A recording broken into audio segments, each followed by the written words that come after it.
Well, greetings again, everyone. Greetings to you, Roger and Wade. In this discussion, we're going to be presenting and speaking on the paper 001A, which is titled The Plan of Salvation. And in this paper, we will commence to deal with the plan of salvation and the outline, the purpose of the creation of God as detailed in Bible texts.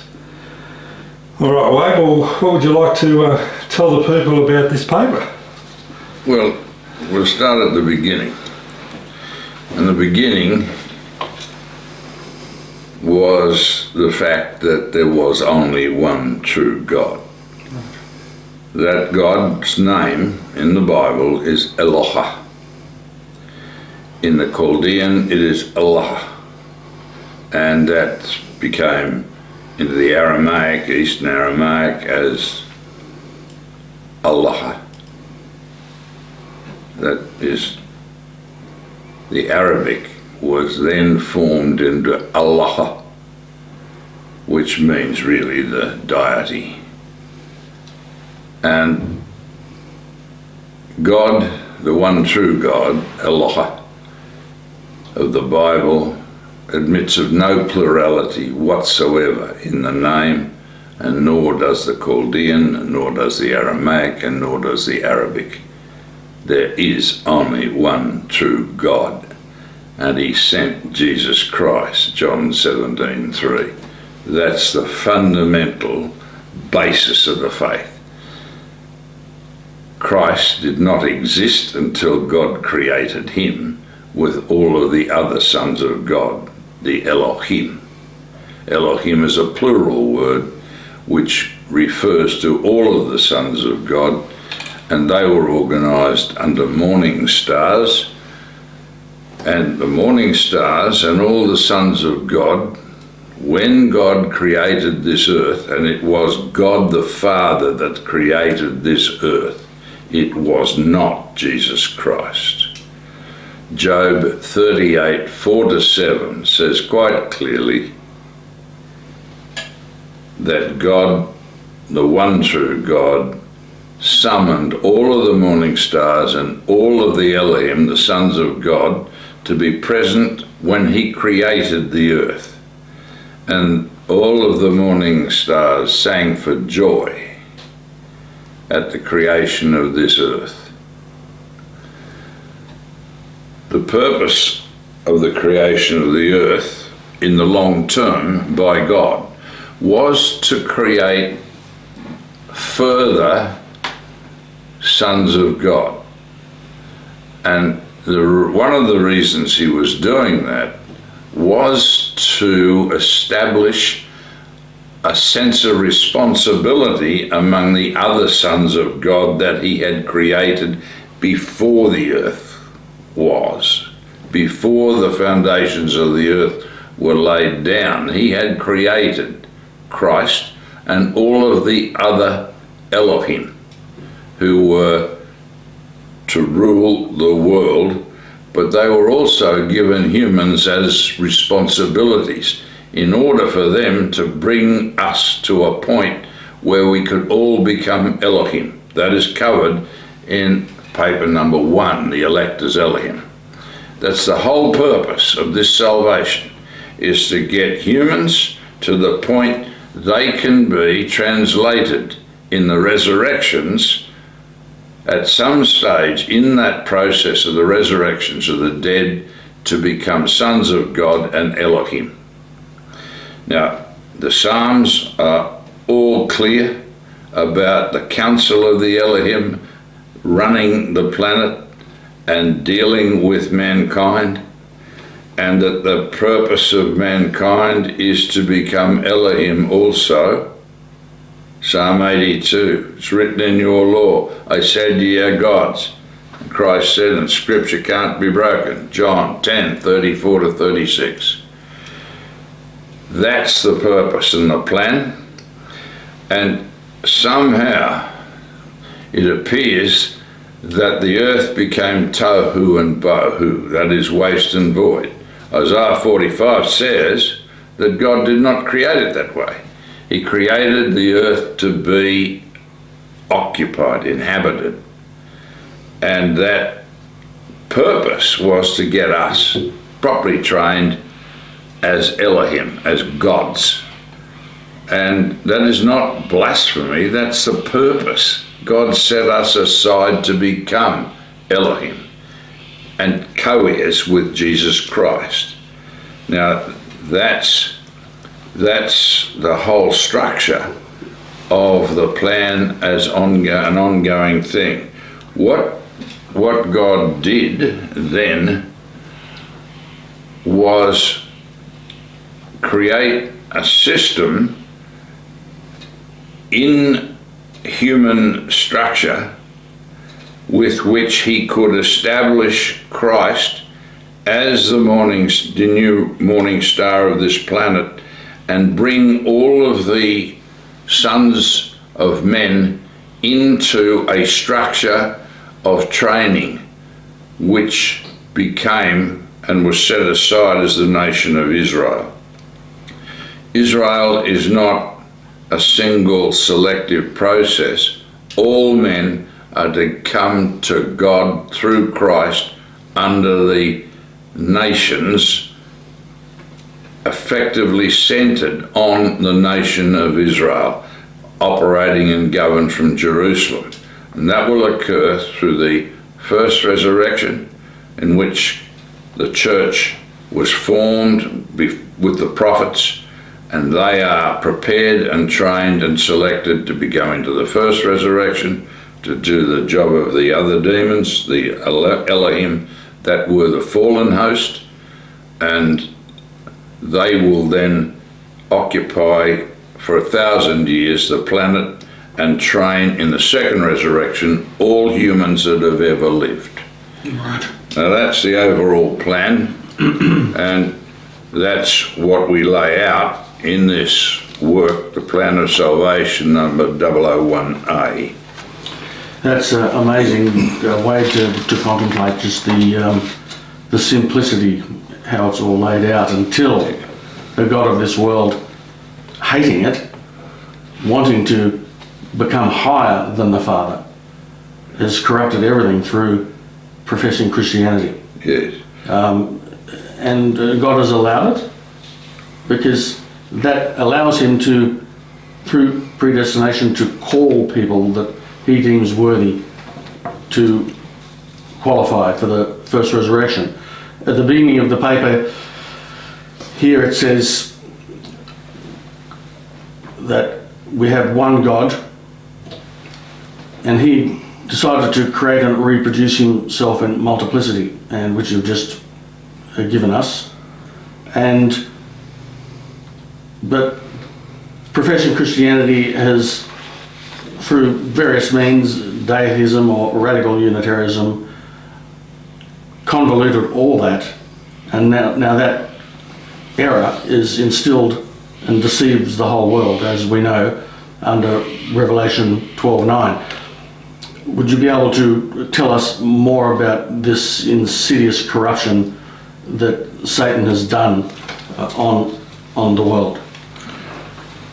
Well, we can only guess at what caused the earth to go tohu and bohu, but we know for a fact from the archaeological record that there were imperfect beings created before the Adamic creation, before the earth went tohu and bohu. And we think that occurred about 12,000 years ago. Right.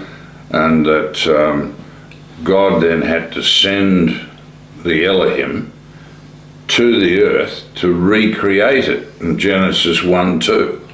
Because Genesis 1:1 said, and the earth became tohu and bohu. Right, now it's starting to become clear when we go to John 1, Yes. that is where that recreation after tohu and bohu occurs. That's what John 1 is talking about. The beginning of the Bible is actually in Job, and then it moves to John 1, Yeah. and then back to the beginning. Well, it moves to the Chumash, and then Right. we get to John 1. Right, Yes, fascinating. John 1 is talking about this age, the Aeon, Right. and what they do dishonestly, in the translating into the English, say the world.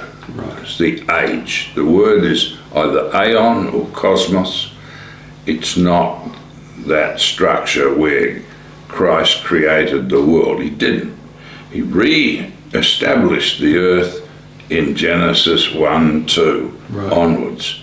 And that's the creation of this age, the aeon. And Satan was sent here with him. They were all here. There were 2 covering cherubs, and they were sent here to recreate this earth. And that's what the Sun and Mystery cults try and cover up. Right. And what you're talking about is when the Bible was written, Job was written by Moses in Midian before he went into Egypt. Right, not many know that. No, that was the first book of the Bible written. And you can see who was there. You know, Job's one of the sons of Issachar, and it's part of the structure of the early phase before that, the Exodus. And those are the people. All the people there are sons of either Midianites or sons of Issachar, or the early people before the sojourn in Egypt. Right. So that's the history. And then we go then into the 5 books, the Chumash, where Moses then structured the 5 books of the Bible, and then we go on into the occupation in Joshua and Judges. Right.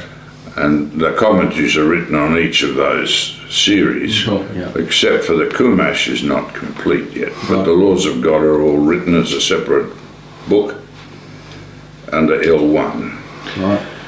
I must say, Wade, in this paper there's some very, very strong statements. It talks about there are 2 complete eras of the churches of God that have not kept the temple calendar. So therefore, as far as the formation of the plan of God, he put that calendar in place from the word dot. Yes. And these people that seem to sit there and they go on about, they're always going on about this calendar. If you're not keeping this calendar, you are not keeping the laws of God. Yeah. It's as simple as that. Cut off, exactly. Yes. And they see that as, well, look, that doesn't matter. And they're wondering, we're talking about the Hillel calendar. If you're keeping that Hillel calendar, you are outside of the laws of God. It's as simple as that. It's an abomination to God. Yes, it is. But this structure of the plan, God set aside from the beginning. And it's meant to last for the 6,000 years. And then it mirrors, or is mirrored by, the day of the week. The creation in Genesis chapter 1 over the 7 days mirrors the structure of the plan of salvation. The 6 working days of the week, Satan was given to rule the earth. We are under Satan, and that 6,000 years is up. Adam was created, he became eligible for judgment at 30 years of age. And then he was cast out of Eden. Eden was closed, and Satan took over the rulership of the world. And Satan was placed under judgment, and what he's done since will come to deal with over the period. Now the Sabbath is the millennial Sabbath of Christ, 1,000 years, which is represented by Saturday under the 4th commandment. It is a millennial Sabbath. Right. Sunday's not the Sabbath, it's the first day of the week, and it's a normal working day.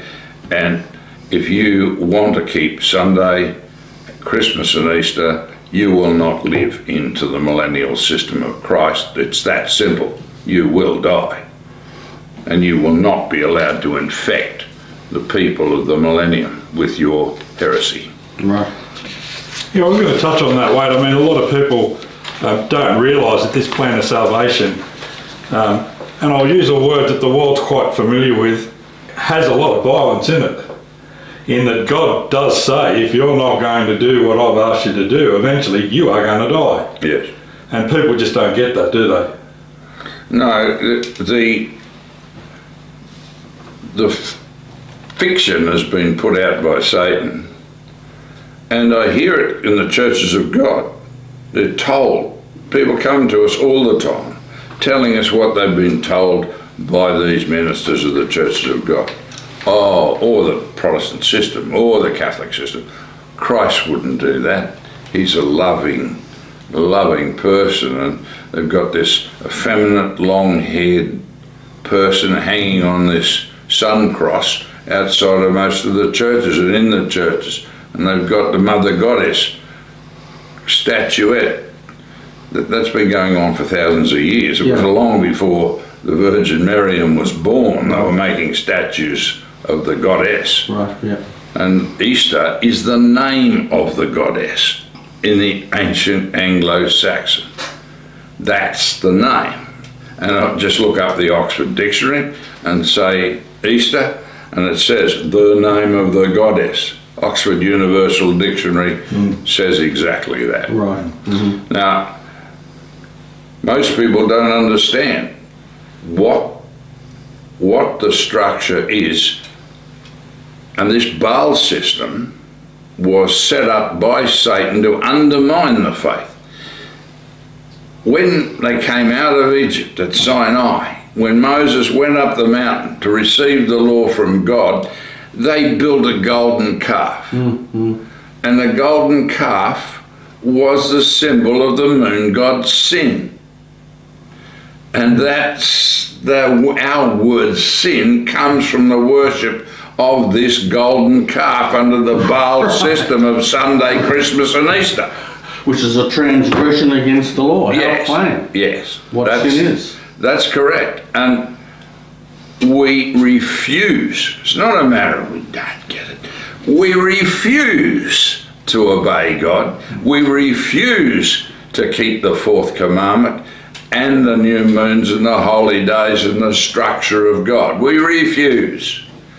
And Isaiah 66, 23 and 24 says, in the last days, when the Messiah returns and we set up the millennial system, if you don't keep the Sabbaths from one Sabbath to the next and one new moon to the next, and it's the new moons that start the process, right, you will die. And you can't get clearer. That's why they don't produce commentaries on Isaiah of any significance. Right. They never discuss any of that. No. Nor do they discuss Ezekiel and Daniel and Jeremiah. They don't. Which is just emphatic and clear, but because they don't understand it, they skip over what they don't understand, which is the whole meat of what the major prophets are trying to. Well, it doesn't fit into the plan, you see. So if it doesn't fit into the plan or their idea of what's convenient, they just ignore it. Or say, oh, it was written by somebody else. Right. It was inserted into Isaiah or Jeremiah or Ezekiel or Daniel. Right, but it's there, like Ezekiel 21, where it says that at the end times, the warning of the last days emanates from the south and gets hot and burns like a fire and consumes up into the north. Yes, and that's exactly what happens. And how can you have North America or anything above the latitude of Jerusalem in the south? You cannot. No. It emanates from down here, from Dan Ephraim. That's a fascinating subject, but maybe not totally fully related. We can talk about that in dealing with Jeremiah. Yeah. There is another huge paper on it. Yeah. Wait, look, I was going to say that there's a statement in this paper that I have sort of adopted as a mantra. Mm-hmm. And it virtually says, God is not concerned with why you do things. Right. Yes. He simply gives you the choice between obedience and keeping the law, or being relegated to the second resurrection when all others are retrained. And if you don't keep the Sabbath and the new moons, you are excluded. Yeah. Now, we've got a lot of these churches have got out there under these ministers that say that they're the one true minister and they're the one true God. They all say, well, look, we don't keep Easter and Christmas, we don't keep that. But they fall away in a lot of other areas, don't they? Right. Yes, well, if you're not keeping the temple calendar, you're keeping something else. Right.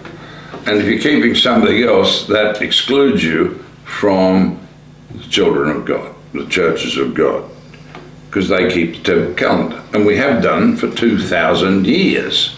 So in 27 CE, when Christ tapped these guys on the shoulder and said, follow me, for the 12 apostles, they were all keeping the temple calendar.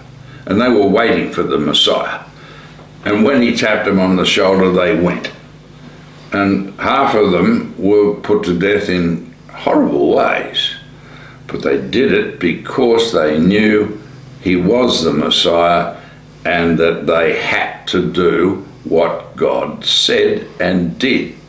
We keep the laws from that day forth. We, the church, kept the temple calendar for 2,000 years. We didn't keep it in the Sardis and Laodicean systems over the 20th century, or from the 19th into the 20th century. But we kept it up until the end of the 19th century in Europe. All the way through. Amongst the Sabbatarians in Transylvania and all these, the Waldensian systems. Right. We kept the new moons and the calendar.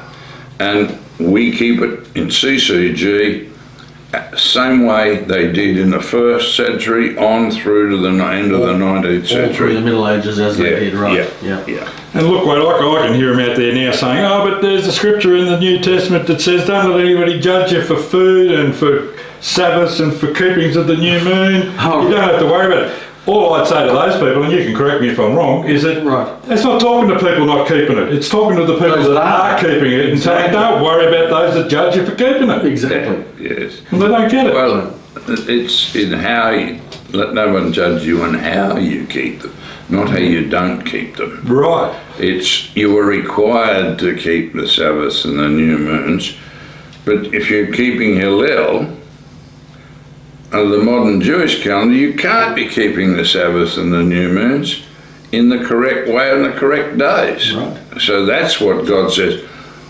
when he says in Isaiah, your Sabbath, your new moons, my soul hates. Right. He's ordered them to keep the Sabbaths and the new moons, but what they're doing, his soul hates. God hates when they're doing it, how they're doing it, and what they're doing. Yeah, what a surreptitious, second-tier deception of Satan. It's incredible. Yes. That's just profound. Yes, it is. And anyway, these are the tests. God's not interested, as I said in the paper, that on why you do things.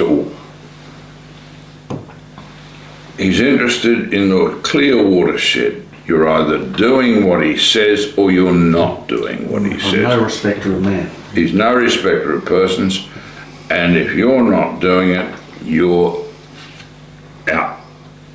And you're in the second resurrection. No discussion. No lake of fire at this juncture. No. You just re-educate. Right. And he's already catered for your re-education.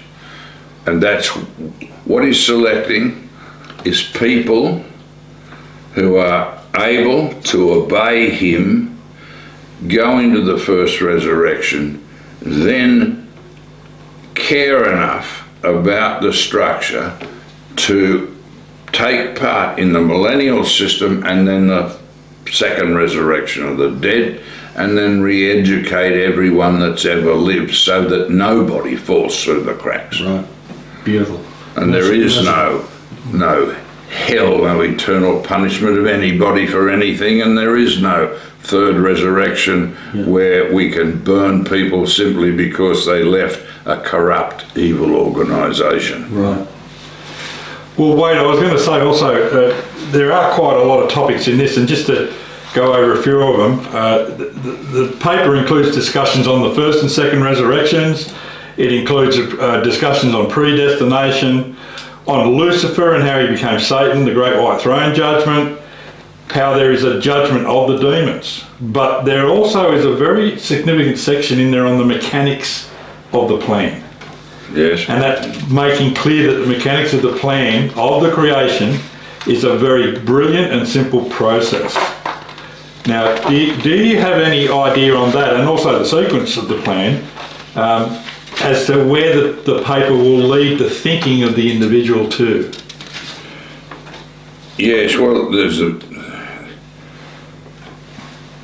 it's a brilliant and simple process, as we say.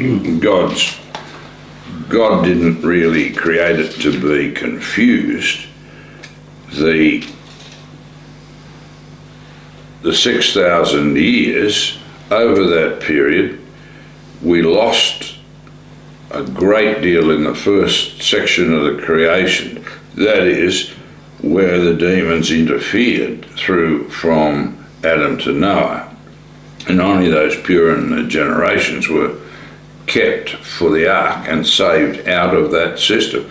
God was prepared to wipe out the first element of the creation because they would not obey him.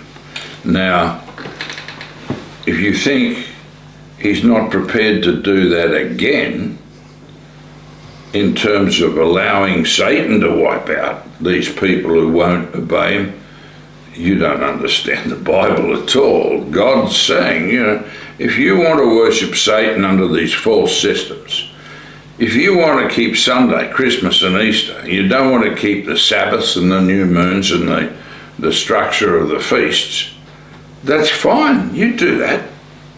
But we'll then re-educate you in the second resurrection. Right.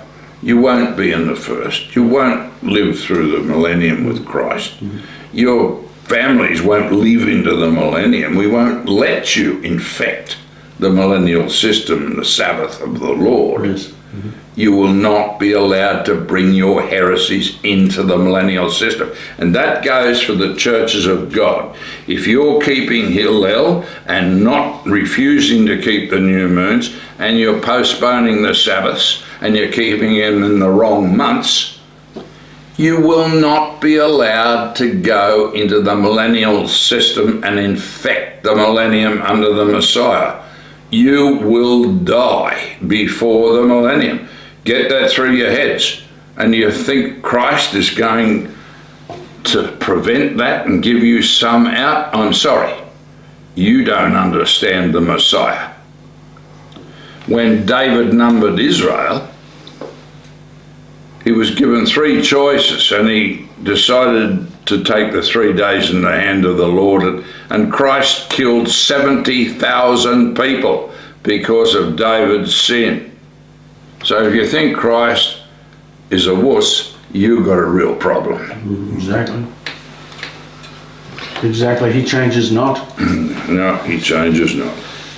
And Wade, also towards within the structure of the paper and towards the end, you go into explaining how Satan has spent the entire period corrupting mankind to destroy them. Satan's attack on the creation of mankind, Satan's reasonings, and Satan and the false religions. Right. Yes. Yep. So it's all covered here, and you've also got covering of the time frame of the creation, the wars of the end, the seals. I mean, what an emphatic paper. Yes. Yes, well, it's as succinct a synopsis of the 7,000 years and 7,100 years of the plan that we could make. And one of our senior ministers in Scandinavia said that he said that this was the best synopsis of the plan of God that he'd ever seen. So he translated it into Norwegian so that they could get the benefit of the understanding as quickly as possible. And it's on the web in Norwegian. But all of this is done so that Satan not only tested us, but he tested the heavenly host as well. Most 2/3 of the heavenly host passed, 1/3 of the heavenly host failed. That's the sad fact of it all. And they know. And they are subject to the churches of God and have been for 2,000 years. So they know who we are, they know what we are, and they know what we will do. And maybe they don't think much of God's choice, but it's God's choice. Right. Well, look, again, thank you, Wade. I mean, again, some people that look at these papers for the first time and see a number of links in there to papers that actually go ahead and go further into the details of that actual aspect may find that a bit daunting because of the simplicity and the ridiculousness of what they've been fed in all these other churches. Yeah. They won't realise there's a scripture that tells them, study to show yourself approved. The idea of these papers is to give you that opportunity. Right. Well, Our hope is that you'll take control of your own destinies and you'll work with the one true God. You'll work within his plan of salvation, not in the plan of salvation of some of these people out there that think they're taking you to judgment. No, they're taking it directly to the second resurrection, my friends. Yes. So, Wade, if there's nothing else you'd like to add, we can close this discussion and we look forward to the next one. okay. Indeed. All right.